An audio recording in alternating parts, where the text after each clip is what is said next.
Donc, je suis Marcel Azabji, je suis médecin et physiologiste.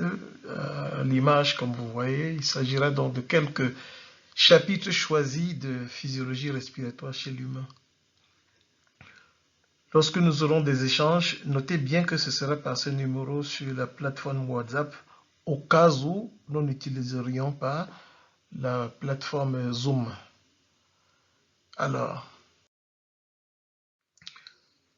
cette leçon requiert la présence et la participation de façon obligatoire. Classiquement, elle va être évaluée par le biais d'épreuves de questions en choix multiples ou bien de questions rédactionnelles. Il est bien entendu que la participation pourra être évaluée par le travail personnel de l'étudiant sur les petits sous-thèmes qu'on vous distribuera. Alors, les séances sont organisées en distanciel sur des plateformes et il s'agit de chapitres choisis de physiologie respiratoire. Nous n'avons pas l'intention, la prétention de dire qu'il s'agit de toute la physiologie respiratoire qu'on pourrait résumer en quelques heures. Non, c'est des chapitres les plus significatifs qui sont ici déclinés par la description de l'organisation fonctionnelle de la respiration, la mécanique ventilatoire qui va prendre une grande partie. Les notions de circulation pulmonaire des diffusions alvéolo-capillaires, c'est-à-dire le passage de substances oxygène, CO2, entre la phase aérienne, c'est-à-dire alvéolaire, et la phase liquide, c'est-à-dire sanguine dans le capillaire. Et puis, on va voir comment ces gaz sont transportés dans le sang. Je crois que c'est des notions que vous avez solidement depuis vos cours de biochimie, depuis le collège. On dira un mot sur la régulation de la respiration. Et puis, en fonction de on peut ou on ne peut pas, on fera quelques vignettes cliniques. La plus évidente, ce sera celle de la bronchopneumonie chronique obstructive. Donc, je parlais de la physiopathologie des bronchopneumonies chroniques obstructives, COPD, qui est le cycle le plus utilisé en anglais.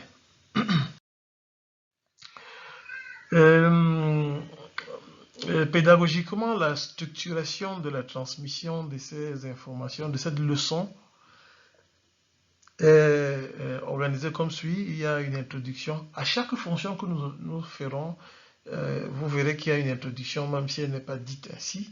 Il y a une introduction, il y a des généralités qui comprennent une définition, un intérêt, quelques rappels qui peuvent être des rappels à l'échelle cellulaire, à l'échelle moléculaire même, des rappels anatomiques, donc morphologiques, mais qui ne font vraiment pas l'ossature de cette leçon. Mais on va beaucoup insister sur les mécanismes physiologiques et bon, quelques applications qui peuvent être cliniques, paracliniques, thérapeutiques, selon le cas. Voilà, et chaque fois nous ferons une petite conclusion.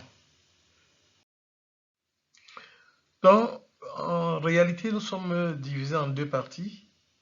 Une partie qui est physiologie respiratoire uniquement, mécanique ventilatoire par laquelle nous allons commencer, la diffusion alvéolo-capillaire avec des éléments de circulation pulmonaire. Ceci, c'est une redite, rapport ventilation-perfusion, le transport de gaz et la régulation de la respiration. Dans la deuxième partie, ce sera des vignettes cliniques pendant lesquelles vous devez être, vous, clinicien. Je pense que j'ai vu vos CV.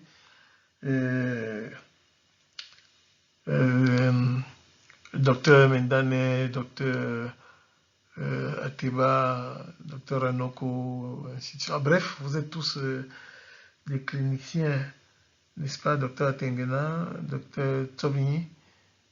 Donc, vous aurez chaque fois un petit mot à dire d'une pathologie ou bien d'un mécanisme pathologique en relation avec la respiration.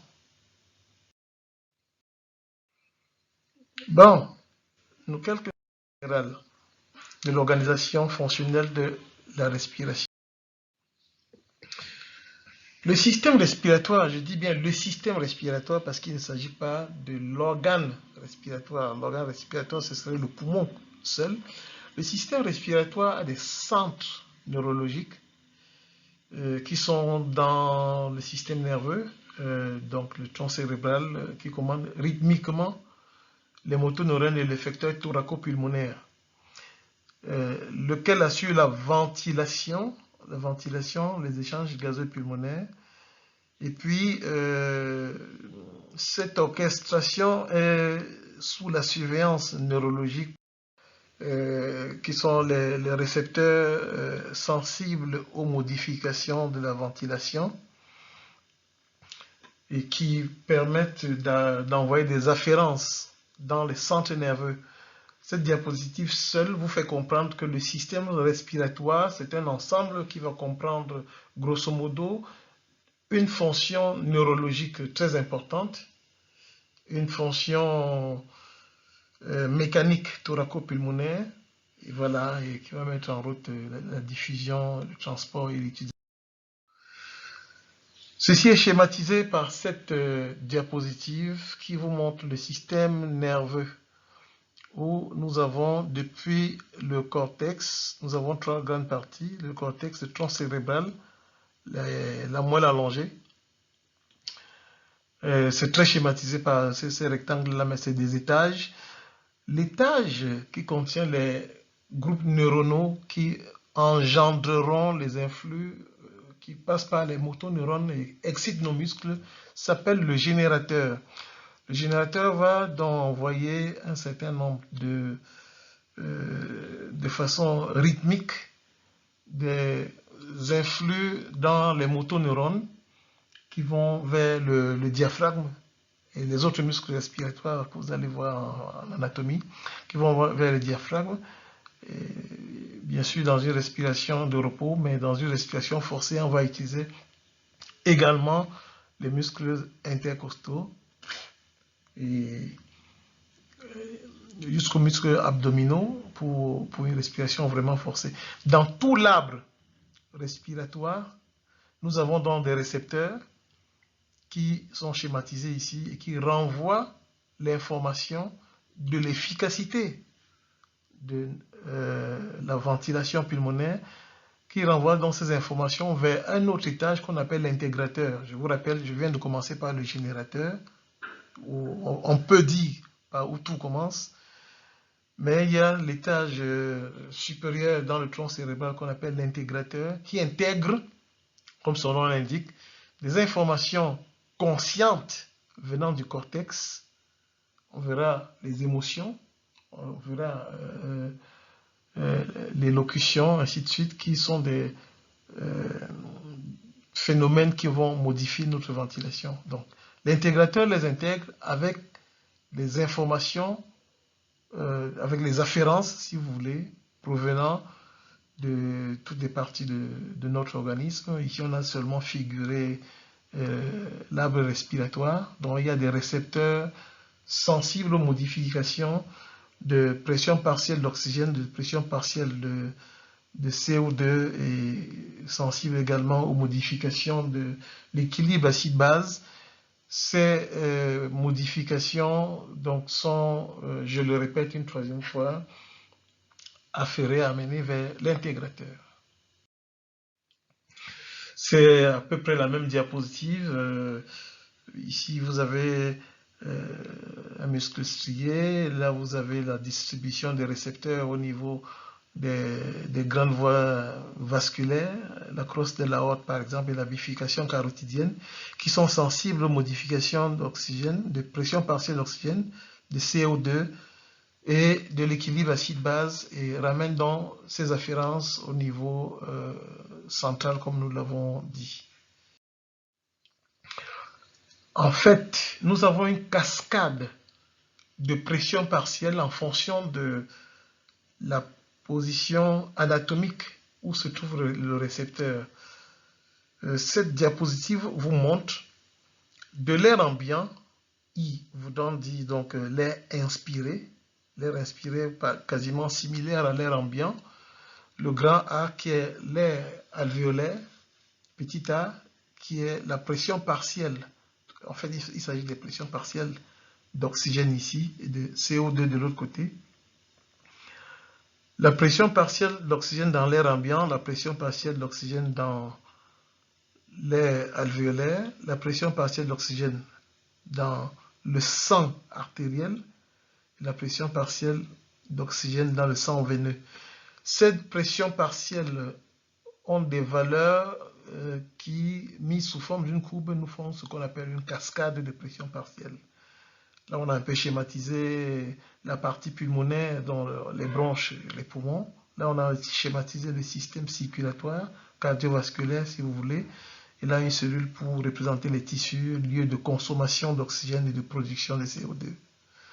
Alors là, on a des pressions. On a à peu près 100 mm équivalent. Bon, il y a des millimètres de mercure et c'est l'unité que nous allons utiliser. 100 mm de mercure de pression partielle d'oxygène dans l'air alvéolaire, comme nous dirions qu'il y a autour de 50-45 mm de mercure, ça dépend de quel tissu, de pression partielle, je suis plutôt ici, de pression partielle dans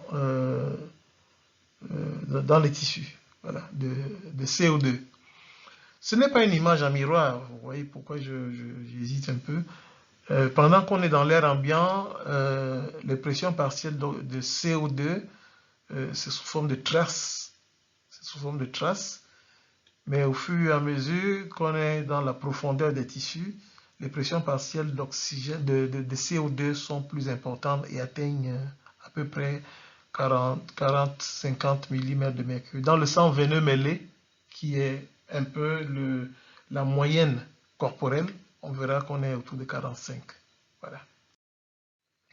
Quand je mets du texte, c'est pour permettre à ceux qui veulent lire certains extraits de notes polycopiées de le lire, mais ce n'est pas du texte de présentation classiquement. Il suffit juste de comprendre que cette diapositive vous dit que la pression partielle d'un gaz X est égale à la fraction, c'est un pourcentage de ce gaz X dans le gaz total, c'est-à-dire dans l'air.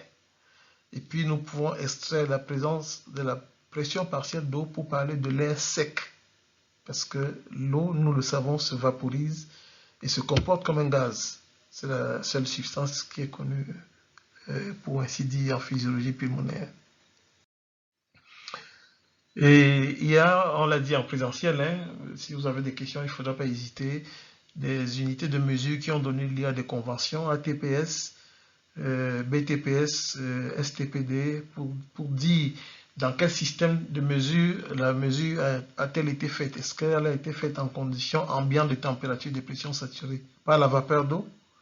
Est-ce que ça a été fait en tenant compte plutôt de la température corporelle et la saturation par la vapeur d'eau? Ou alors, est-ce qu'elle a été faite en standard temperature pressure dry, c'est-à-dire en tenant compte de l'air sec? Nous avons ici quelques exemples numériques à ne pas retenir par cœur, mais bon, il faut quand même être capable de me dire que au niveau de la mer, nous avons à peu près 20,9% de fraction d'oxygène. L'oxygène dans l'air au niveau de la mer est à cette valeur-là. Vous savez me dire qu'en altitude, cette fraction va diminuer, notamment si on est au sommet du mont Cameroun. Si on est beaucoup plus haut, dans la très haute atmosphère, ceci va se raréfier. Dans les alvéoles, vous voyez bien qu'il y a une chute de pression partielle. J'ai pris juste l'oxygène dont le pourcentage de pression partielle descend à 13,7%. Ces gradients de pression partielle, je vous le répète, dépendent du métabolisme de la partie de l'organisme dans laquelle on se trouve. Les chiffres sont donnés ici. Si vous faites un prélèvement sanguin dans une artère périphérique, si vous arrivez à faire un prélèvement dans des zones d'échange capillarisées, avec du sang capillarisé, vous verrez qu'il y a des différences qu'on pourra bien tout à fait discuter. Nous en avons d'ailleurs déjà discuté. Et puis, c'est idem dans le système veineux, dans le système, on va dire, qui contient le sang désaturé en oxygène, riche en CO2. Nous avons ici l'artère pulmonaire qui va de ventricule droit vers les poumons pour faire une vascularisation d'échange. J'insiste sur vascularisation d'échange parce que les poumons sont vascularisés doublement. Il y a une vascularisation nourricière. Elle n'est pas représentée ici. Ici, c'est la vascularisation pour les échanges gazeux, pour l'hématose si vous voulez. Et puis, le sang revient au cœur par des veines pulmonaires qui vont rentrer dans la grande circulation. Plus tard, on va se rendre compte qu'il y a une partie du sang qui n'est pas artérialisée, ce que nous allons appeler des shunts. Ces shunts peuvent être physiologiques comme ils peuvent être pathologiques.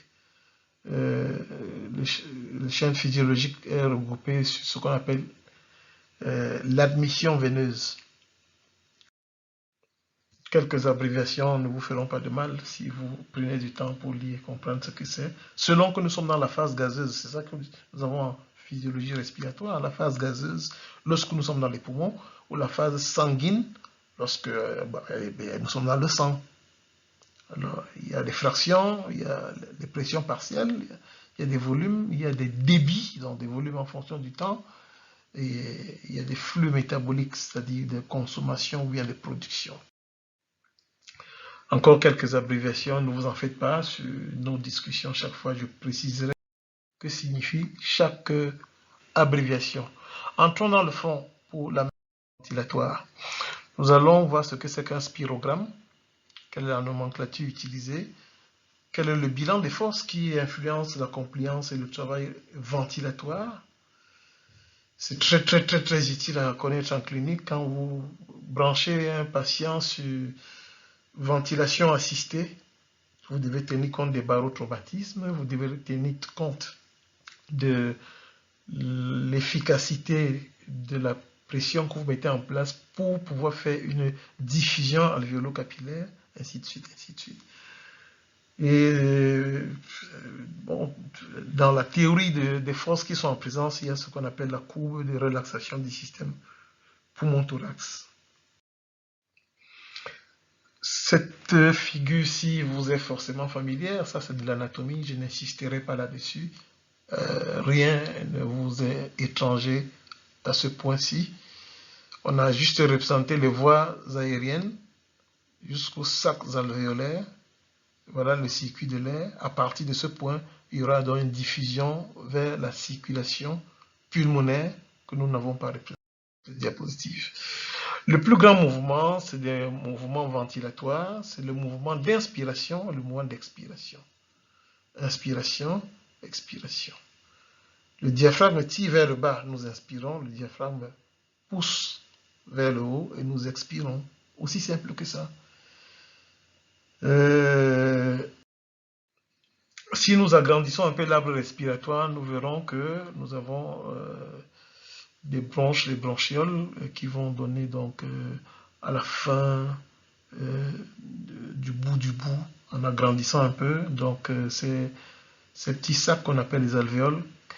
Dans tout ce parcours où il n'y a pas d'échange gazeux, ce sera assimilé à ce que nous appelons l'espace mort anatomique. C'est un espace mort anatomique, c'est-à-dire qu'il y a de la circulation aérienne gazeuse qui ne fait pas des échanges gazeux, alors que cette partie-ci, c'est de l'espace d'échange. Attention, on ne dit pas espace vivant, c'est l'espace d'échange où il y a des transferts de gaz à travers la membrane alvéolo-capillaire, que ce soit inspiratoire ou expiratoire.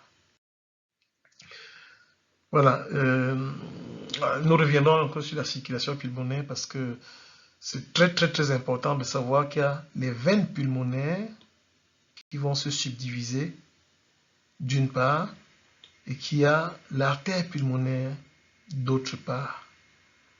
Les autres, c'est-à-dire quand on parle de l'artère bronchique, c'est une circulation nourricière. L'artère pulmonaire et la veine pulmonaire sont les deux vaisseaux qui vont venir se diviser, donner les vaisseaux interalvéolaires, qui sont le site des échanges gazeux alvéolo-capillaires. L'arbre pulmonaire, lorsqu'il est schématisé, on se rend compte qu'il y a deux grandes zones avec une zone de transition. Il y a une zone de convection dans laquelle l'air ne fait que passer par les subdivisions de la trachée aux grosses bronches, aux petites bronches, bronchioles terminales. Puis il y a une zone qu'on va appeler zone de transition, dont je ne parle pas maintenant. Et puis il y a une zone où il y a des échanges gazeux. La zone de convection, c'est un espace mort. C'est un espace mort anatomique. La zone respiratoire, ce n'est pas un espace mort. En fait, c'est une zone d'échange dans laquelle on peut trouver parfois certains espaces morts. On verra plus tard pourquoi. Je vous ai dit suffisamment ce qu'il y a à considérer sur la résistance bronchique, parce que plus on descend dans l'arbre respiratoire, plus grand de façon exponentielle est la surface d'échange.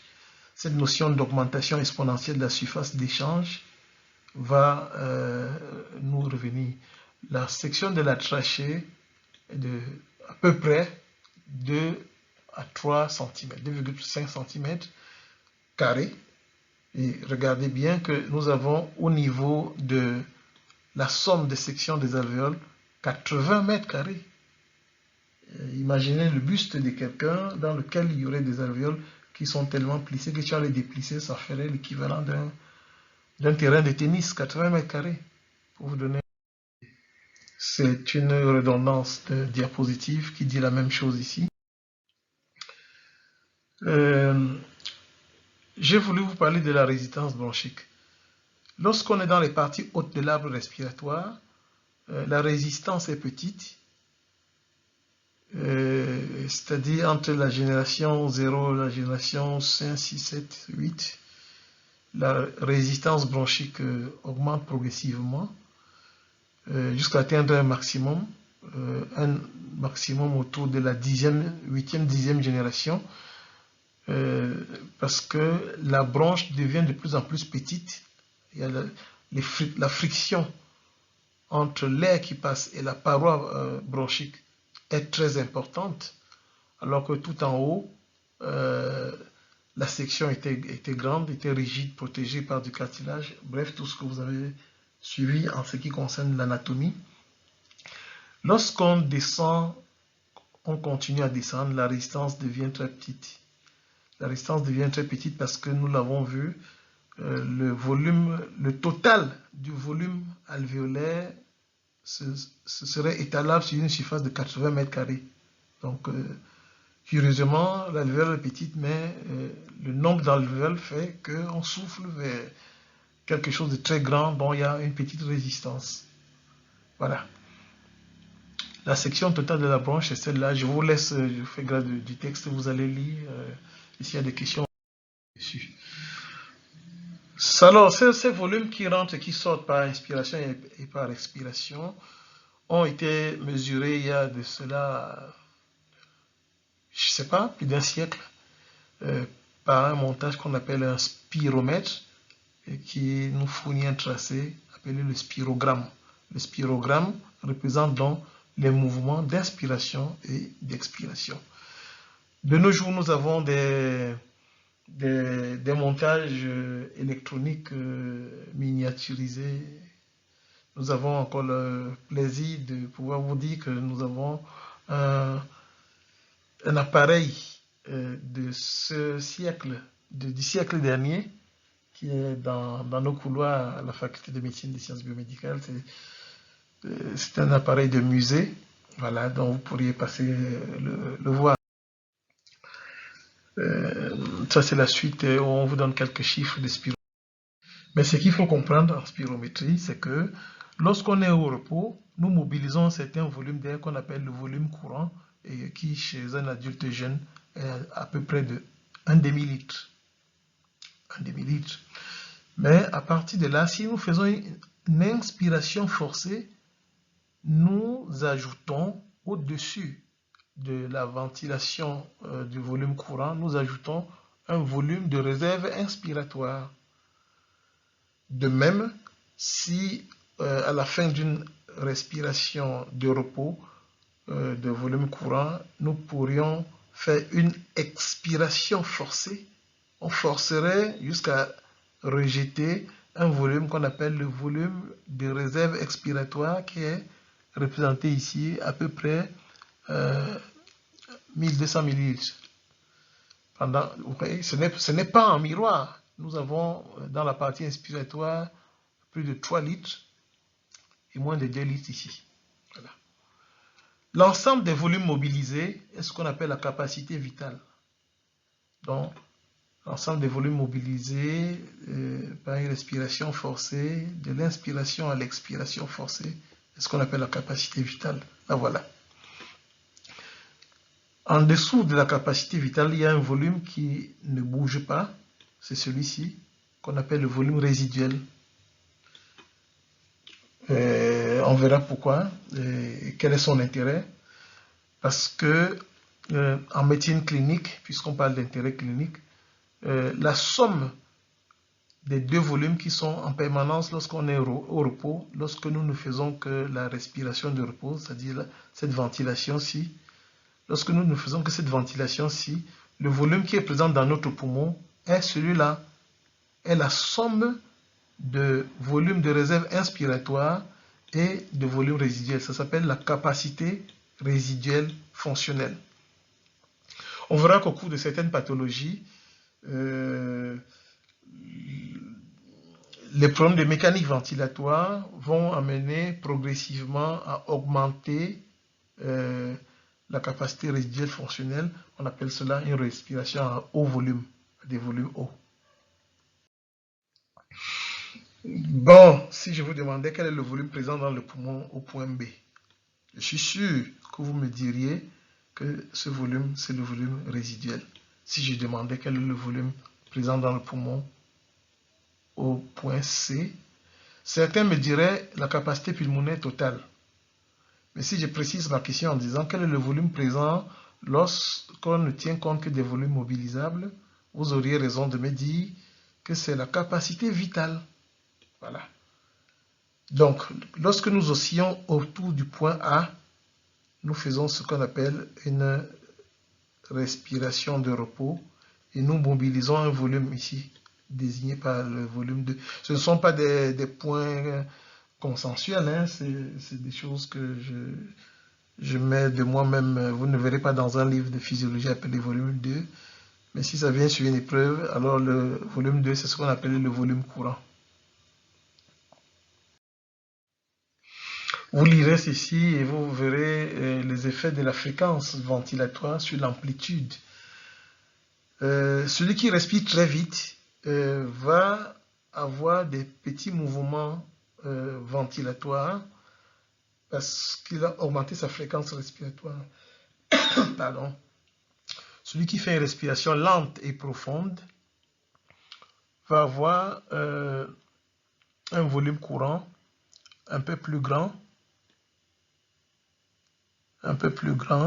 que celui qui fait une ventilation rapide et superficielle. Vous le verrez ici et vous verrez quelles sont les conséquences sur le pourcentage que le volume courant représente dans l'espace mort. Autrement dit, avec une respiration rapide et superficielle, on n'est pas très efficace du tout parce que votre volume courant représente 60%. C'est de l'espace mort, dans l'espace mort. Alors que dans une respiration lente et profonde, je prends souvent un exemple d'un exercice respiratoire de type yoga, dans le yoga, ou bien quelqu'un qui fait un kata, voilà. Il va respirer lentement et profondément, mais vous ne pouvez pas rester comme ça. Normalement, nous respirons de telle sorte que notre volume courant représente, lorsqu'on est au repos, 30%. Vous reverrez. Et ça, c'est des exemples de mouvements d'air qui ne sont pas respiratoires. La toux, ce n'est pas un mouvement respiratoire. Les pleurs, le rire, et ainsi de suite. Tout ça, c'est de la respiration de repos. Maintenant, on rentre dans ce qu'on appelle la respiration dynamique. Vous allez demander à votre client, à votre patient, de faire une respiration dynamique en y mettant de la force et de la vitesse. Alors, ça s'appelle la mesure des débits ventilatoires. Tout le texte est là, vous allez de le lire. Et ici, nous montrons tout simplement d'ici à là une ventilation de repos et à partir d'ici jusque là une ventilation dynamique. Ventilation de repos, c'est volume courant, volume courant, volume courant, inspiration forcée, expiration forcée. Et puis on dit inspire, inspire, inspire, inspire, jusqu'à ne plus pouvoir inspirer, on bloque. Et puis on dit vidange le plus vite et le plus profondément possible. Alors, cette vidange-ci, c'est une capacité vitale. Aussi bien que nous avons une capacité vitale là-bas, celle-ci sera appelée la capacité vitale forcée, pendant que l'autre, c'est la capacité vitale lente. Cet exercice nous permet de voir, puisque c'est un graphique de volume en fonction du temps, nous permet de voir sur l'axe de temps qu'au bout de 1 seconde d'expiration forcée, il a atteint quel volume maximal? Ça va s'appeler le VEMS, volume expiratoire maximum seconde. Le rapport entre ce volume maximal qu'il a pu atteindre au bout d'1 seconde par rapport au volume total, c'est-à-dire la capacité vitale, VEMS, est ce qu'on appelle le quotient, ou bien le rapport de Tifno, qui est en général autour de 80%, selon certains auteurs. Lorsqu'on n'arrive pas à 80%, on pense qu'on a un syndrome de quelque chose qui obstrue les voies aériennes. Typiquement, c'est ce dessin que j'ai fait vous dit, voilà un poumon normal, voilà un poumon qui a le même volume, le poumon B a le même volume que A, sauf qu'il y a quelque chose qui obstrue. Vous comprenez bien que B va prendre un temps plus long pour vidanger le même volume que A. Alors, B a ce qu'on appelle une obstruction bronchique. Les causes médicales en clinique sont nombreuses. La plus connue, vous allez me dire l'asthme, mais il y a aussi d'autres causes. Il y a l'emphysème, il y a les syndromes de compression. On peut avoir une tumeur qui comprime. Bref, elles sont nombreuses. Revenons à la physiologie. Mais on dit qu'il y a un syndrome compression, un syndrome obstructif. Ce syndrome obstructif peut être dû à une contraction bronchique, ça c'est l'asthme, ou à une baisse de l'élasticité bronchique dans les emphysèmes, ou à une augmentation de la compression de la lumière par une grosse tumeur. Bref, la cause importe peu. On nous a demandé de vous donner quelques exemples cliniques, médicaux. Voilà. Cette courbe-ci représente donc la courbe dynamique. Si nous mettons en ce point-ci, le patient a déjà inspiré. Il a l'inspiration profonde. On lui dit d'expirer, il expire, il rejette de l'air. Attendez que Donc, nous sommes à ce point-ci. Il expire, il expire, il expire. Attention, c'est pas comme dans l'autre où, quand on monte, c'est une inspiration. Pour le débit de pointe, c'est l'air expiré que nous mesurons.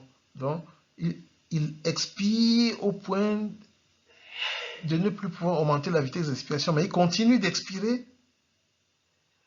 Et toute l'expiration qu'il a faite est ce qu'on appelle la capacité vitale forcée, comme nous avons décrit récemment. Voilà. En ce point-ci, il a atteint sa capacité vitale forcée. Alors, il peut réinspirer pour se remettre à la position, il peut respirer pour se remettre à la position initiale d'inspiration forcée. Vous allez lire courbe expiratoire, c'est la courbe d'en haut, courbe inspiratoire, c'est la courbe d'en bas. C'est la même chose ici, on a plutôt à noter, je ne vous demanderai pas d'annoter, mais pendant qu'il expire, on dit le point le plus haut qu'il a pu atteindre, c'est le débit expiratoire de pointe, puis il a débit expiratoire maximum 75%, 50%, 25%, et voilà, il a tout expiré, il y a 0% d'air qui reste. C'est la même courbe. Elle est obtenue par un dispositif connecté sur un ordinateur et sur des turbines avec résistance électromagnétique et une hélice. Je vous montrerai ça pour ceux que ça intéresse dans Azabji Physio Campus. Alors, il y a plusieurs courbes possibles qu'on peut avoir. Ça, c'est la courbe normale. Donc, nous avons une petite panne de batterie. Alors, là, nous sommes dans la situation normale, mais le patient, le client peut ne pas atteindre les différents débits maximaux dont on a parlé, le 75, le 50, le 25. On dit qu'il est en dessous du débit. Il peut même ne pas atteindre le débit de pointe, hein, tant qu'il n'atteint pas les points là, qui sont des valeurs prédites par l'ordinateur. On va dire qu'il a un syndrome d'obstruction, il a un syndrome obstructif. Remarquez bien qu'il n'a effectivement pas tout atteint, mais il a atteint le volume total, c'est-à-dire la capacité vitale forcée. Rappelez-vous le ballon A et le ballon B. Le ballon B arrive à faire ceci. Maintenant, dans un syndrome dit restrictif, en fait, on atteint grosso modo les valeurs de débit, mais on n'atteint pas la valeur de volume. Ça veut dire qu'il y a une restriction de volume. La restriction de volume, c'est une diminution du nombre d'alvéoles ouvertes. Ça peut être n'importe quoi. Ça peut être une amputation d'un poumon. S'il y a une amputation, les bronches vont continuer à fonctionner normalement. Donc le débit bronchique va être tout à fait normal, respectable, mais c'est le volume alvéolaire qui va être amputé.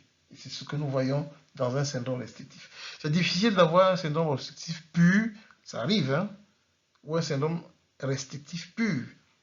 En général, vous voyez des patients qui ont souvent les deux, qui ont un syndrome mixte, c'est-à-dire que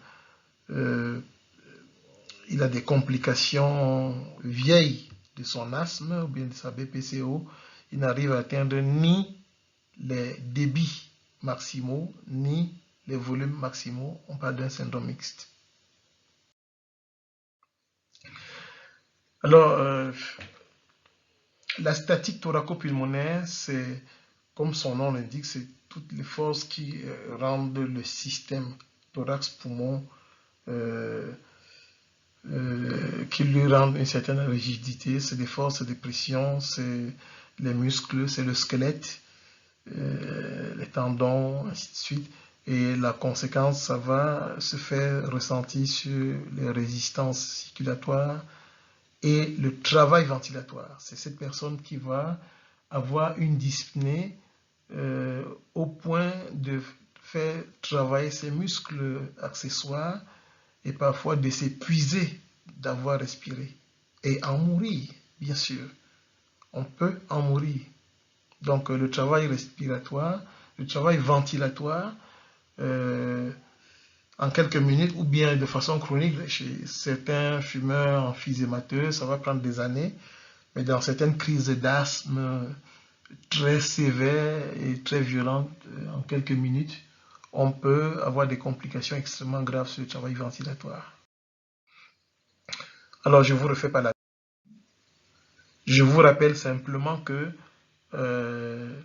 dans la plèvre, on peut enregistrer les pressions.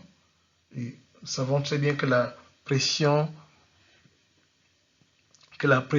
intrapleurale, celle qui est représentée sur cette courbe d'en bas, est à peu près de moins 4 mm de mercure. Lorsque nous inspirons, la pression intrapleurale devient de plus en plus négative Et lorsque nous expirons, la pression intrapleurale devient de moins en moins négative.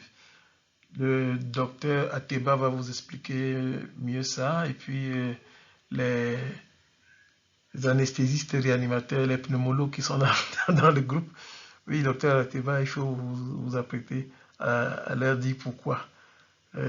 C'est-à-dire que pendant l'inspiration, nous augmentons de l'air dans les alvéoles et cette augmentation de l'air dans les alvéoles va comprimer de plus en plus la plèvre et cette inspiration donc va produire une pression intrapleurale de plus en plus négative. Alors, on voit bien l'inspiration ici et l'expiration là-bas. Je le dis parce que dans tous les services de traumatologie, d'accidentologie, lorsqu'il y a des personnes qui viennent avec des côtes cassées, avec une perforation de la plèvre, on sait très bien qu'il y aura effacement de la pression négative intrapleurale et d'une égalisation avec la pression atmosphérique ambiante. De cette égalisation, on aura donc tendance à avoir la même pression dans les alvéoles qu'à l'extérieur des alvéoles. Ça aboutit à ce qu'on appelle un affaissement alvéolaire, une détresse respiratoire qui peut être mortelle, une détresse respiratoire qui est une urgence maximale. C'est une atelectasie. Voilà. Ça, c'était juste une image pour vous montrer, c'est une image ramassée sur un site web pour vous montrer comment le parenchyme pulmonaire normal peut se trouver être détruit au cours de quelques complications de l'emphysème. Il y a une digestion enzymatique du tissu qui va rendre le poumon plus mou, on va dire plus compliant. On verra les effets de compliance. Alors, quels sont... On parlait de forces en présence. Nous connaissons tous le surfactant, le dipamyltoïl, le cytinamine, de cette famille-là, qui est une substance sécrétée par les pneumocytes et qui recouvre l'intérieur de la surface des alvéoles et est une interface entre l'air et l'eau. Bon, plus lentement, je vous dirais que l'interface entre l'air et l'eau est le siège des forces de traction qu'on appelle la tension de surface. Et vous pouvez expérimenter en mettant une goutte d'eau, une goutte d'huile sur un verre d'eau. Vous voyez qu'elle va s'étaler parce que ces forces-là tirent la goutte d'huile et l'étalent. Voilà. Alors imaginez que sur l'eau alvéolaire qui tapisse l'intérieur des alvéoles, il y a le surfactant. Alors le surfactant va réduire la tendance rétractile des alvéoles. Je dis bien, en absence de surfactant, les alvéoles auront tendance à s'affaisser à cause de la tension superficielle.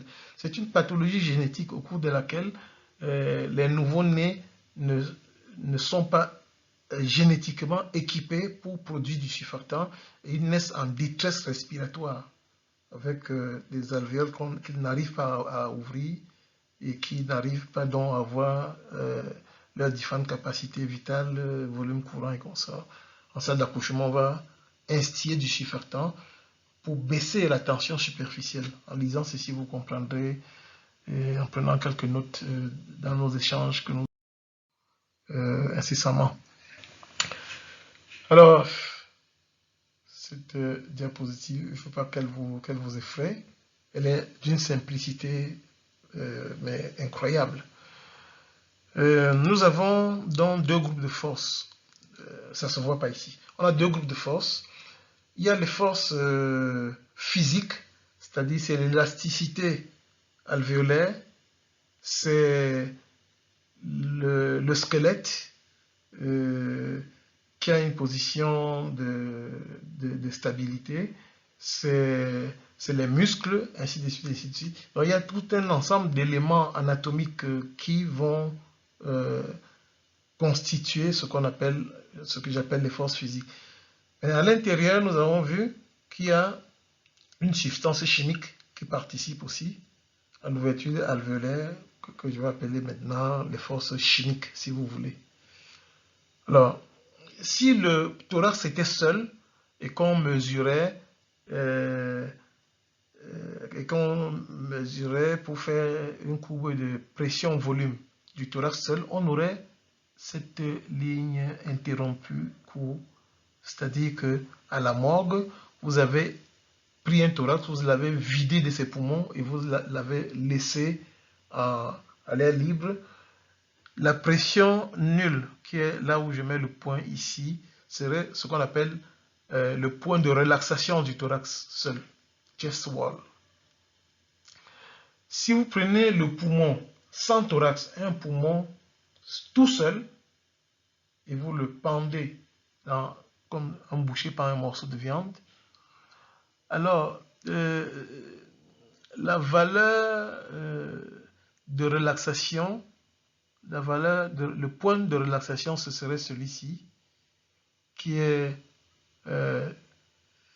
l'équivalent d'un volume en dessous des volumes que nous connaissons. Donc, on est déjà dans le volume résiduel. Donc, dans la vraie vie, nous n'atteignons jamais ce point-ci, puisque nous avons toujours un volume résiduel. L'addition, puisque nous n'aurons jamais un thorax seul pendant que nous sommes vivants, vos patients et nous-mêmes, on n'aura jamais le thorax tout seul, ni le poumon tout seul.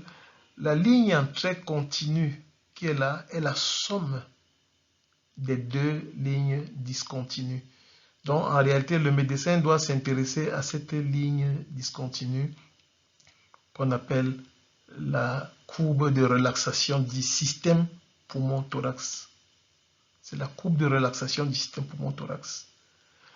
Cette courbe de relaxation du système poumon-thorax a son point de relaxation ici. Lorsque la pression est nulle, on parle de point de relaxation. Mais à cette relaxation-là, vous voyez qu'il y a un certain volume qui est dans le poumon. Je vous dirai plus tard que c'est autour de ce volume-là que nous respirons. C'est à partir d'ici que nous faisons une courbe de modification pour faire le volume courant. Inspiration, expiration, inspiration, expiration. Donc, si nous faisons une inspiration forcée, nous allons nous trouver là-bas. Une expiration forcée, nous allons nous trouver ici. Mais nous n'allons jamais nous trouver là-bas, à ce point-ci. Parce que nous n'allons jamais rejeter le volume résiduel. Donc, même au point d'expiration forcée, on est ici. D'accord? Donc, il n'y a plus de capacité vitale, mais il y a encore un volume résiduel. Voilà. J'attends les questions. C'est la même discussion ici. On a le poumon et le thorax. On a la ligne commune. Ça, c'est la ligne thoracique. Et ça, c'est la ligne pulmonaire. Et ça, c'est la courbe du système poumon-thorax. Donc, nous avons la capacité résiduelle fonctionnelle. Oui, bon, je pense qu'on aura beaucoup de questions sur cette diapositive-ci, mais c'est bien. Alors, au point de relaxation, c'est là où nous faisons inspiration, expiration. On l'a agrandi ici. L'air qui est assuré en oblique et l'air qui est assuré en horizontal, c'est le travail. Le travail, c'est l'air sous la courbe. Tous les physiciens vont vous le dire. Donc, l'augmentation de cette air-ci est l'augmentation du travail respiratoire. Alors, les modifications de la courbure de ce tracé, de la courbe de relaxation, ces modifications-là font que, en mettant beaucoup de pression ici, on change peu le volume. En mettant beaucoup de pression ici, on change beaucoup le volume. Donc, voici la zone autour de la zone de relaxation où, avec peu de pression, on modifie beaucoup le volume. Par définition, la capacité de modification d'un système soumis à une contrainte est ce qu'on appelle la compliance. Donc, la compliance thoraco-pulmonaire, ici c'est du thoraco-pulmonaire. La compliance thoraco-pulmonaire, c'est la variation de volume soumise à la variation de pression. Si vous avez compris ceci, vous avez tout compris sur la compliance. Moins le système sera compliant, plus il faudra travailler pour modifier le système. Il faudra utiliser les muscles accessoires. Lorsqu'on a une kyphoscoliose, lorsqu'on a un cartilage qui devient de l'os, lorsqu'on a une paralysie des muscles intercostaux, il y a plusieurs situations cliniques qui font que la compliance va être modifiée. Donc, on a là le travail, on a la compliance. Et nous avons terminé avec l'essentiel de ce que je souhaitais que vous ayez sur la mécanique ventilatoire. Alors, très rapidement, ne voyez pas parce que ça semble long. Très rapidement, on va faire la circulation pulmonaire. Vous êtes habitué à la diffusion alvéolo-capillaire.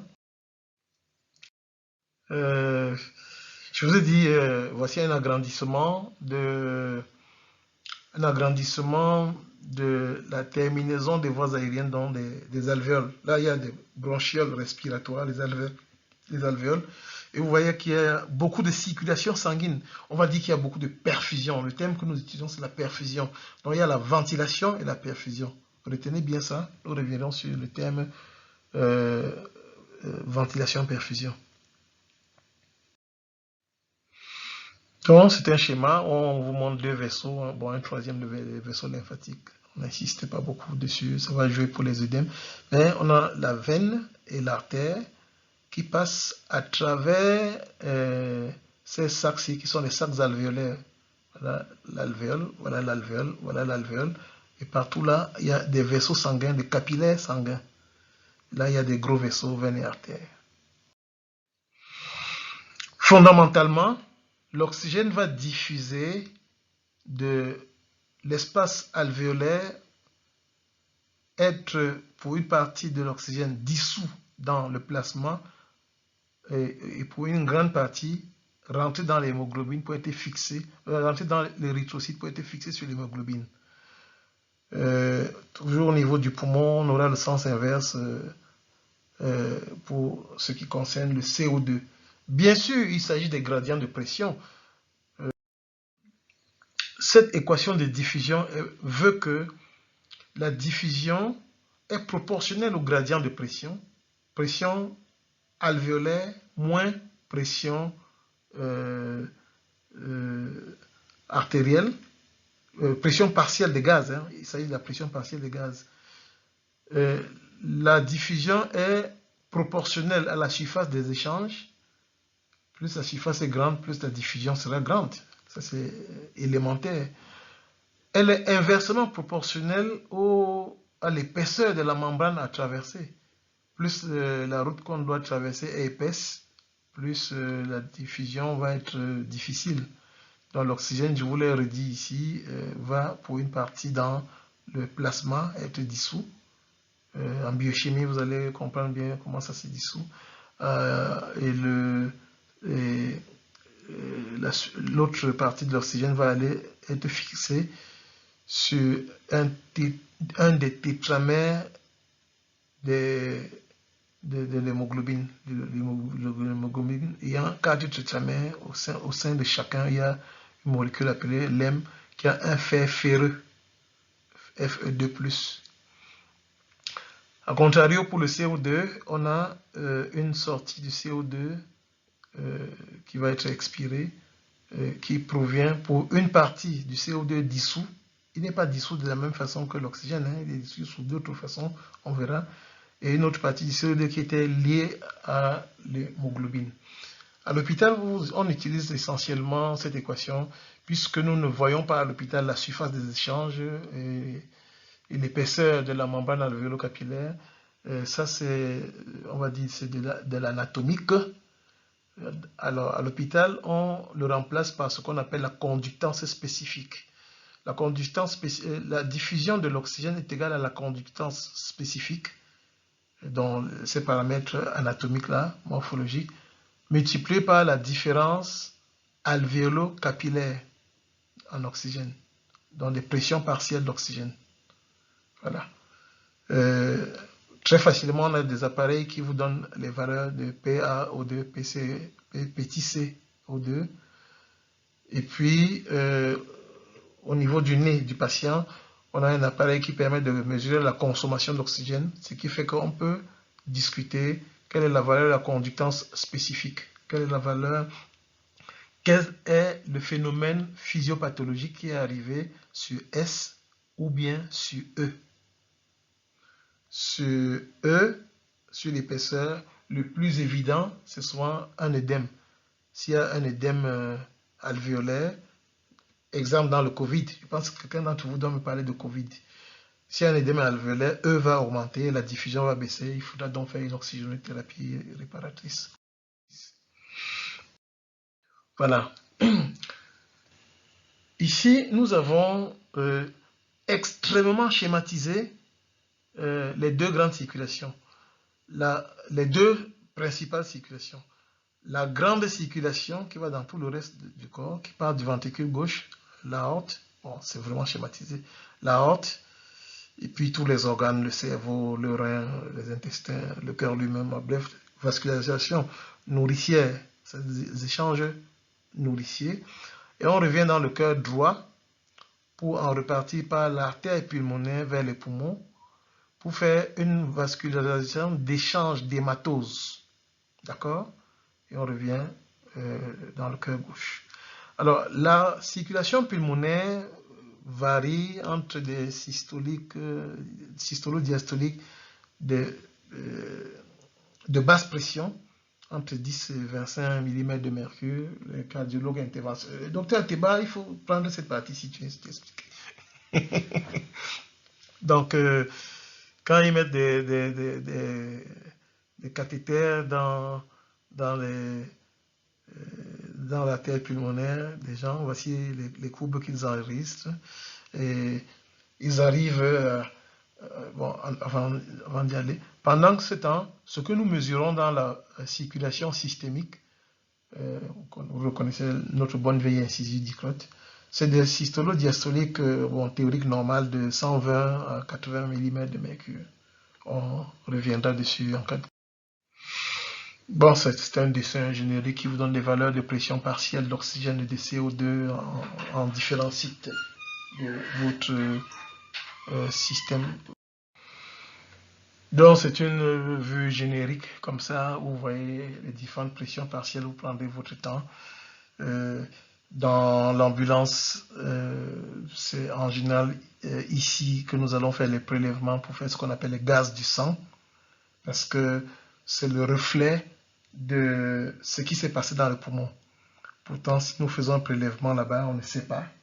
Le métabolisme des muscles de la jambe, le métabolisme du rein, le métabolisme de telle partie du corps humain ne va pas refléter.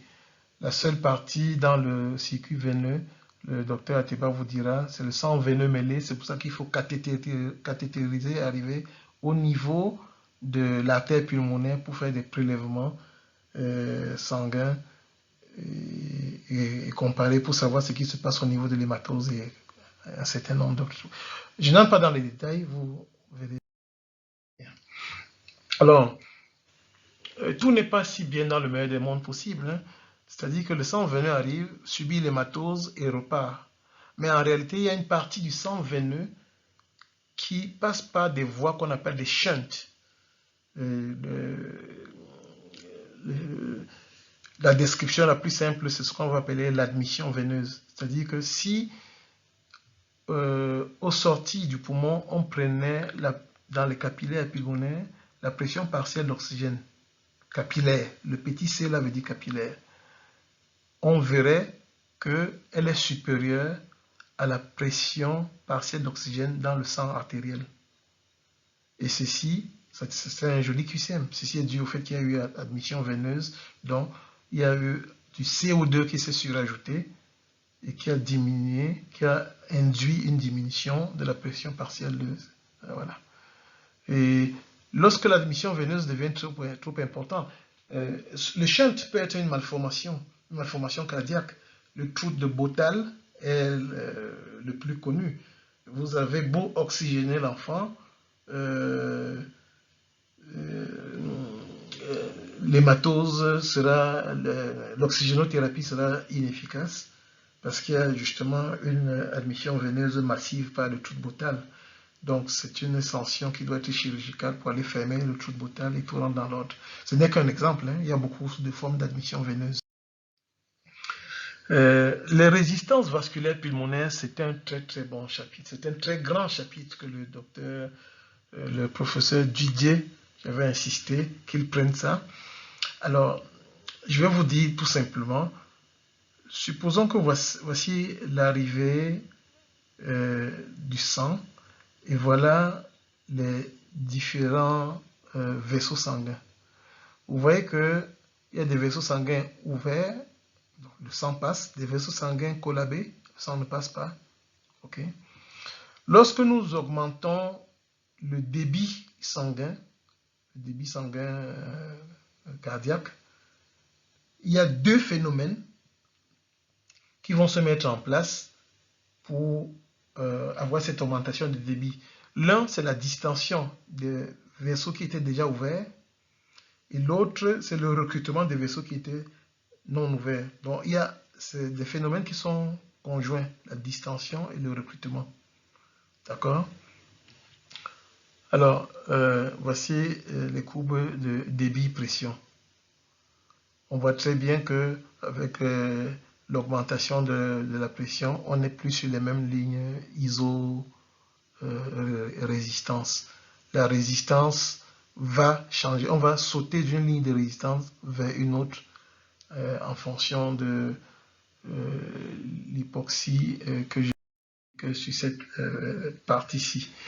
La résistance n'est pas seulement due à la... elle est due à la taille, mais elle est influencée par la présence des pressions partielles. Dans l'alvéole qui est en hypoxie, dans une alvéole ou un alvéole si vous voulez, qui est hypoxique, les vaisseaux sanguins auront tendance à faire une vasoconstriction qu'on appelle la vasoconstriction hypoxique. Ça va faire donc une augmentation de la résistance vasculaire.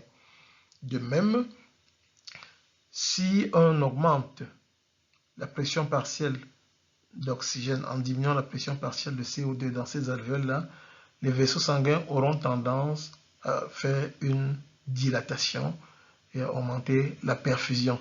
C'est ça qu'on appelle le couplage ventilation-perfusion. Donc, si vous avez compris ça, vous avez donc compris une partie de ce qui explique la résistance vasculaire pulmonaire en fonction des pressions partielles des gaz qui sont dans l'alvéole. Donc, de comment la ventilation, la composition de la ventilation influence la perfusion circulatoire. Donc, quand vous oxygénez un patient, il n'y a pas seulement l'apport d'oxygène que vous faites, mais il y a la modification du couplage ventilation-perfusion. Et on verra qu'il y a des pathologies. Oui, il y a des pathologies au cours desquelles il y a emprisonnement des captations. On capte de l'air qu'on n'arrive pas à faire sortir. Ça s'appelle une hyperinflation. En cas d'hyperinflation, il y aura donc une augmentation progressive de cette résistance totale. Et s'il y a augmentation de cette résistance totale, vous êtes d'accord avec moi, n'est-ce pas? Le professeur Didier va vous le dire parce que c'est l'un des spécialistes au monde de ça. Il y aura une augmentation du travail du cœur droit avec une hypertrophie ventriculaire droite associée. Et ça se voit également dans certaines formes de complications d'asthme vieilli, de BPCO, ainsi de suite, l'augmentation de ces résistances. Donc une pathologie où on dit vulgairement comment le poumon tue le cœur. Voilà. Et puis on verra une autre fois comment le cœur tue le poumon. Alors, la distribution de la perfusion pulmonaire, donc de la circulation sanguine dans le poumon, en fonction de la hauteur dans le thorax, c'est vraiment d'une simplicité banale. Si vous êtes au 3e étage, votre robinet, donc la perfusion, passe moins bien que si vous êtes au rez-de-chaussée. C'est uniquement ce que ça veut dire. On divise dans le poumon quand on est assis ou quand on est debout en 3 zones. La zone 1, la zone 2 et la zone 3. La perfusion est plus importante dans la zone 3 que dans la zone 1. La zone 2 étant une zone de transition, on n'en parle pas beaucoup. Donc, ça c'est un poumon verticalement. Nous avions parlé précédemment de la courbe de compliance.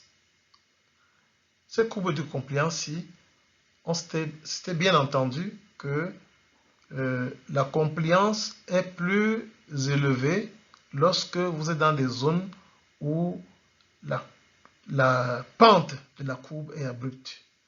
La compliance est moins élevée lorsque vous êtes dans les zones où la pente de la courbe est un peu plus plate. C'est-à-dire qu'en mettant le même delta P, vous avez un delta volume qui est plus grand ici que là-bas. Donc, la compliance des alvéoles de la base est plus grande que la compliance des alvéoles du sommet, bien que les alvéoles du sommet soient plus grands que les alvéoles de la base. Oui, je le dis. De façon statique, les alvéoles de la base sont un peu plus petits en taille à la base et pourtant un peu plus grands au sommet. Ça, l'anatomiste va vous dire ça. Mais leur compliance à la base est plus grande pour des raisons que je viens d'expliquer. Donc, si on met côte à côte la courbe de perfusion et la courbe de volume, puisqu'on vient de discuter de la compliance, en réalité, la perfusion est moindre au sommet qu'à la base, le volume également, la ventilation de même, sauf que les deux sont petits, les deux sont grands, mais les deux sont petits dans la zone 1 avec une ventilation qui est supérieure à la perfusion. Ce qui fait que le rapport ventilation-perfusion sera grand à la base. Ici, c'est une perfusion qui est supérieure à la ventilation. Le rapport ventilation-perfusion sera inférieur à la base. La base, c'était au sommet, s'il vous plaît, à la base. C'est ça qu'on appelle l'inhomogénéité du rapport ventilation-perfusion. Ce n'est pas en tout point de l'arbre pulmonaire que les rapports ventilation-perfusion sont égaux. Non. Tout va dépendre de la zone dans laquelle on se trouve et du rapport qu'il y a entre la ventilation et la perfusion. On va voir quelques applications, comme on dit, cliniques. Vraiment, ça c'est un schéma très schématique où on vous dit le sujet normal, c'est le sujet A. Il respire normalement et le sang circule normalement dans ses poumons. Il a une pression partielle d'oxygène alvéolaire qui est de 100 mm de mercure, de CO2 qui est de 40 mm de mercure. On est content, tout va bien. Tout le monde est dans une ambiance où il y a 150 à 160 mm de mercure dans l'air ambiant et des traces seulement de CO2 dans l'air ambiant.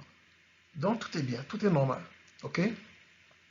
Mais arrive une situation clinique que vous pouvez avoir, qui est une altération de la ventilation. Ça peut être une bronchoconstriction. Je prends ce cas-là. Ça peut être un corps étranger dans les voies aériennes importantes. Donc, on ne ventile plus bien. Du coup, la PO2, la pression partielle d'oxygène, tombe à 40.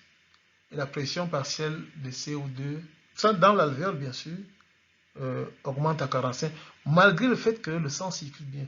Donc, le patient B est un patient respiratoire pur. Le patient C, contrario, est un patient circulatoire pur. C'est-à-dire que ses constantes alvéolaires sont identiques à celles de l'air ambiant, quasiment, parce qu'il n'y a plus d'échange. Son alvéole, ou bien si c'est son poumon, devient comme un espace mort. Alors, on dit donc que le rapport ventilation-perfusion va de 0. Il y a 0 ventilation divisé par une certaine circulation. Donc, le ratio est de 0. Ici, il y a une certaine ventilation sur 0 perfusion. Quand on divise par 0, c'est l'infini. Donc, le rapport ventilation-perfusion, lorsqu'il tend vers 0 et que vous êtes réanimateur, vous pouvez déjà savoir qu'il y a une embolie pulmonaire quelque part, vous pouvez prendre des mesures plus pour ça. Alors que lorsque ce rapport tend vers 0, vous pouvez penser plus qu'il y a plutôt un problème respiratoire. Ça, c'était pour vous illustrer une application unique que vous allez lire ici tranquillement et poser des questions. C'est le même topo.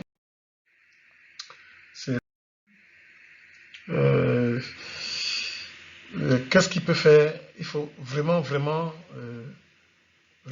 ça je parle comme l'ambulancier, l'urgentiste respiratoire.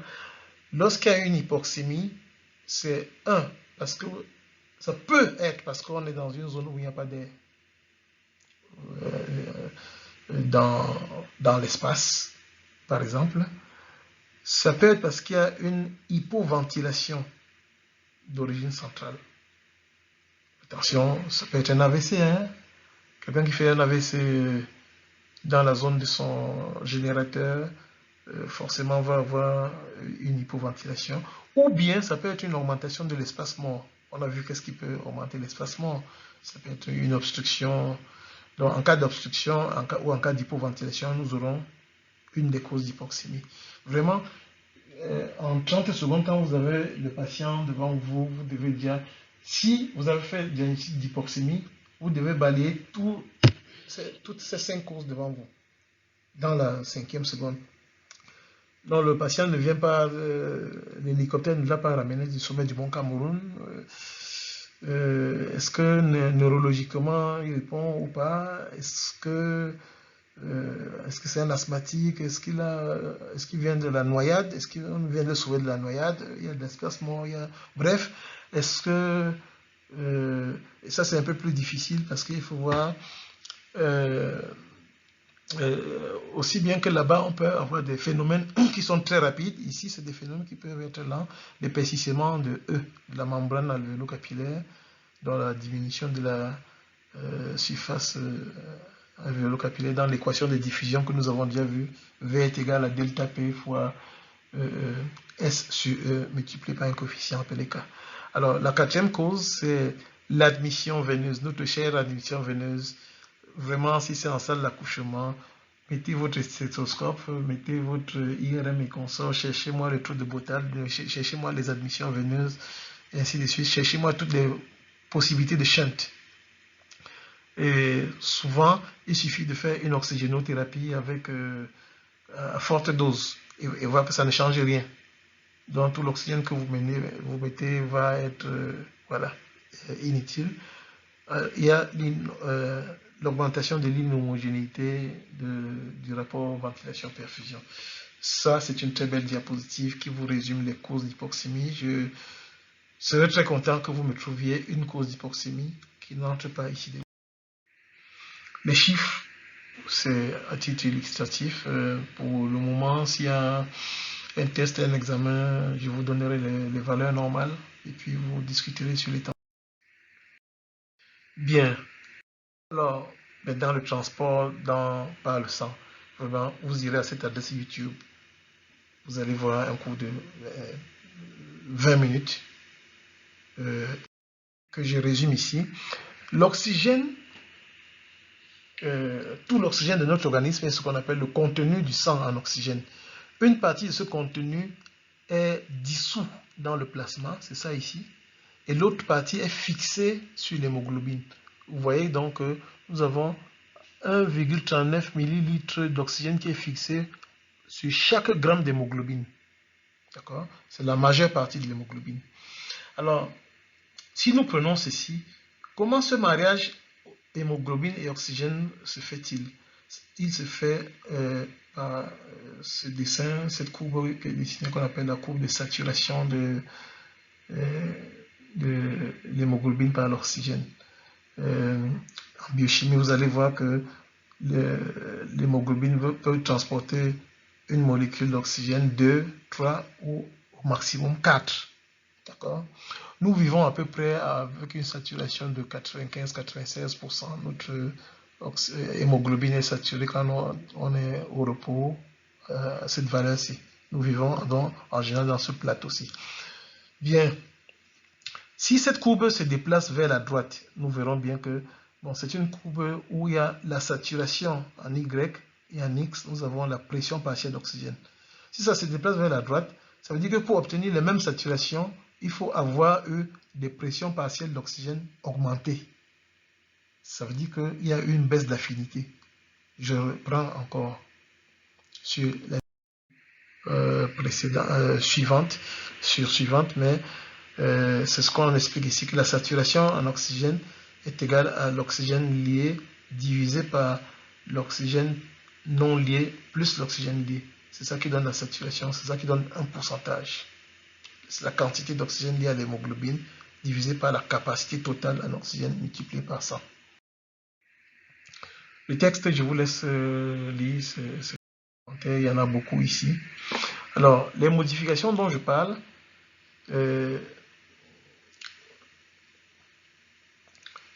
la réflexion ne se fait pas sur les valeurs normales, pour savoir, parce que on finit toujours par avoir une asymptote, une limite asymptotique autour de 95%.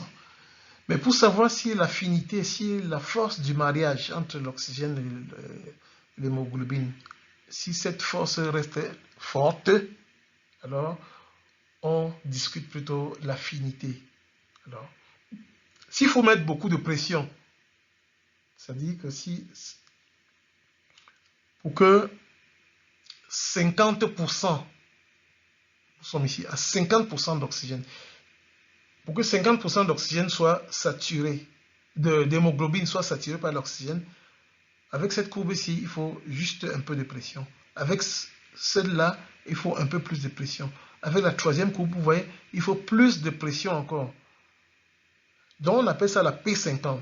La P50, c'est la valeur de la pression partielle d'oxygène qui arrive à saturer 50% d'hémoglobine. Voilà la définition. La P50, quand la P50 augmente, ça veut dire que l'affinité a diminué. Qu'est-ce qui peut faire diminuer l'affinité?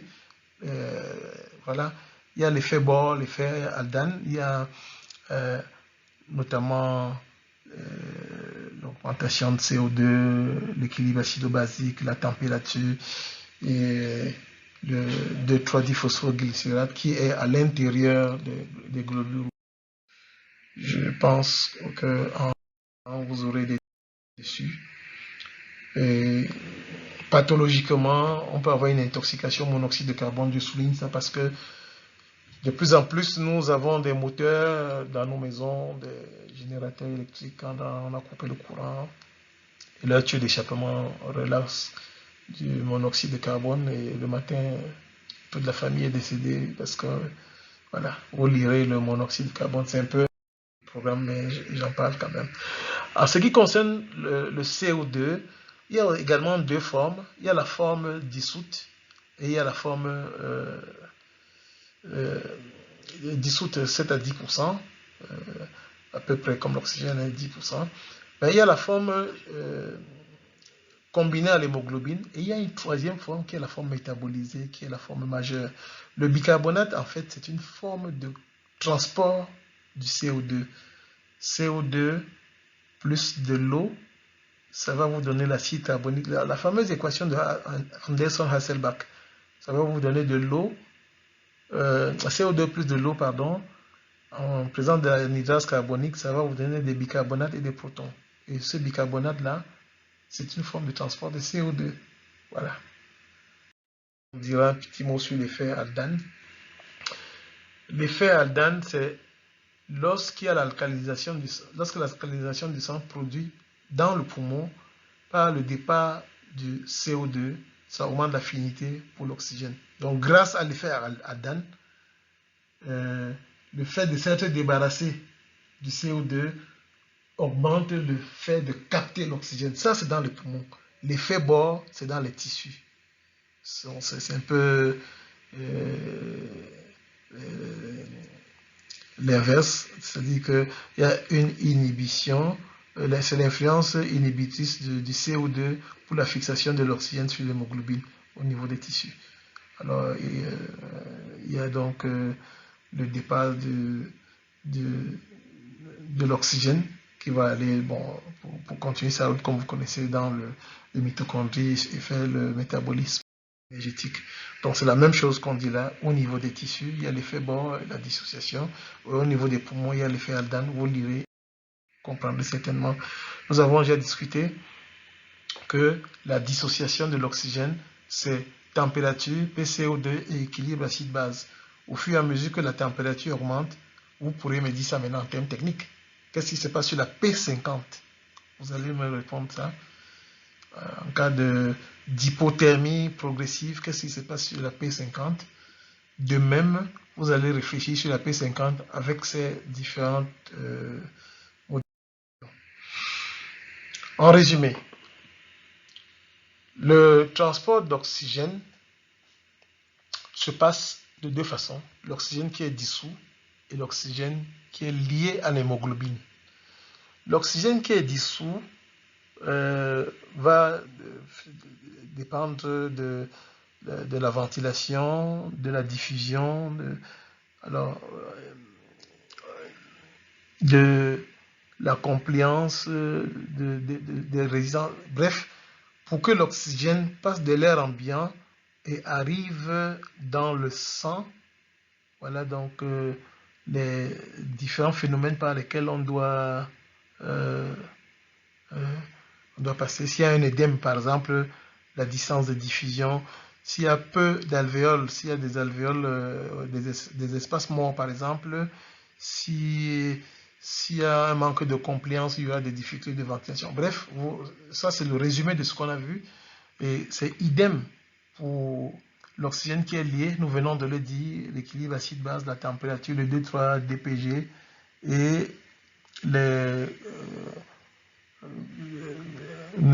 l'anémie, tout simplement, votre NFS. Si on n'a pas assez de globules rouges, si on a un manque d'érythropoïétine, on ne va pas transporter de l'oxygène. Donc, ce sommaire résume ce que vous saviez déjà, mais qui s'organise. Ça, c'est une diapositive. Transport. Nous allons faire la régulation de la respiration pour terminer ce chapitre. De nouveau pour vous. Les médiateurs sont connus. C'est les médiateurs cholinergiques, les médiateurs adrénergiques, non adrénergiques, non cholinergiques, qui vont faire bronchoconstriction ou bien bronchodilatation. C'est bien connu, docteur professeur Djemea, docteur Atiba et consort, un peu rarement quand même, mais ça arrive. Moi, ça m'est arrivé quand j'étais médecin aux urgences d'utiliser l'adrénaline pour bronchodilater quelqu'un qui était dans une crise d'asthme sévère et qui ne pouvait plus. Le rapport des typhoïdes était tel que les aérosols étaient inutiles. Bon, bref, si vous avez bien compris, les acteurs en présence, je répète, les acteurs en présence, c'est les terminaisons nerveuses, c'est les mastocytes, c'est le muscle lisse bronchique et c'est les glandes bronchiques. Et n'importe quelle petite infection de passage peut détruire l'épithélium et mettre de plus en plus à nu et irriter la paroi et mettre un cercle vicieux, voilà, qui entretient ceci, qui passe à la chronique. Ouf, c'est juste un dessin que j'ai ramassé sur une plateforme internet où ce coup est venu, dont on reparle de la situation normale et puis progressivement la lumière bronchique avec les événements dont je viens de parler.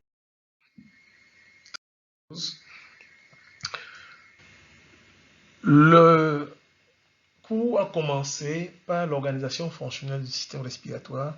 Nous terminons à peu près par l'organisation fonctionnelle du système respiratoire.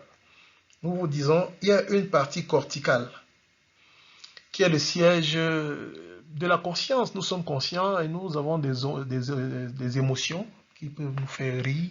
Le rire, c'est une modification de la ventilation, bien sûr, qui peuvent nous faire pleurer,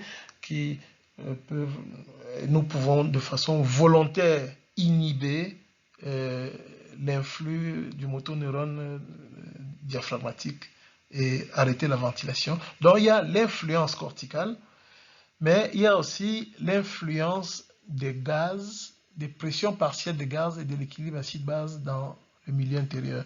L'influence corticale passe par les centres supérieurs de la conscience, le système limbique, et au niveau du générateur va entraîner dans une cascade de phénomènes qui agissent sur les muscles respiratoires, sur les noyaux d'abord, puis sur les noyaux inspiratoires. On a encore neurologique ici. Et il y a les noyaux inspiratoires et les noyaux expiratoires. Chacun a un groupe de muscles, diaphragme étant le plus puissant des muscles, bien sûr. Il y a les intercostaux externes, le scalène, le sternocleidomastoïdien. Et de même pour les muscles respiratoires. Je ne vous fais pas d'anatomie, mais c'est pour comprendre qu'il y a une cascade de phénomènes neurologiques qui suit cette régulation-là. Ou bien dans le milieu interne, si nous sommes en hypoxie, en hypoxémie d'abord, puis en hypoxie, si nous avons une altération de l'équilibre acide-base, il y a donc des phénomènes qui vont se mettre en place pour stimuler le générateur et augmenter la ventilation. A contrario, pour ce qui concerne l'augmentation de l'hypercapnie, l'augmentation de la pression partielle de CO2. À l'échelle un peu plus cellulaire, bon, le mécanisme, c'est en cas de baisse de CO2, on a des récepteurs cellulaires des canaux calciques qui vont se mettre dont la baisse de la pression partielle va les mettre en marche et fermer ces canaux calciques. La fermeture des canaux calciques entraîne pour équilibration des charges, donc une ouverture des canaux, j'ai dit calcique, potassique et calcique, voltage dépendant. Et dès que le calcium rentre à l'intérieur de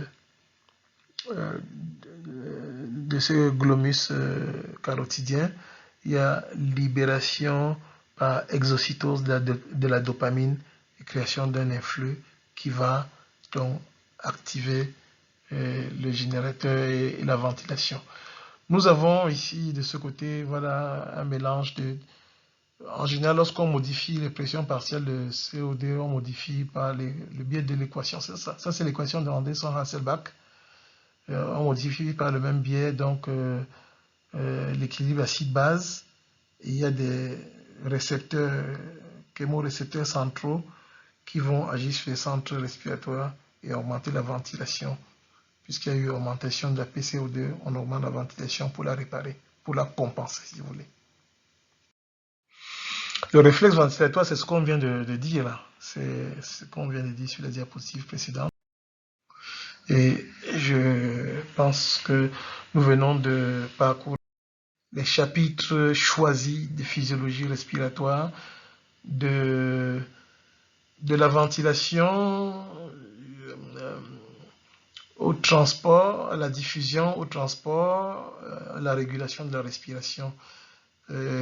Tout n'est pas dit dans tous les détails, mais c'est la grosse structure qui est là avec des vignettes cliniques fait ultérieurement, mais ces vignettes cliniques, on verra le moment venu, étant donné que la partie officielle, c'était fonctionnement des grandes fonctions vitales. D'accord.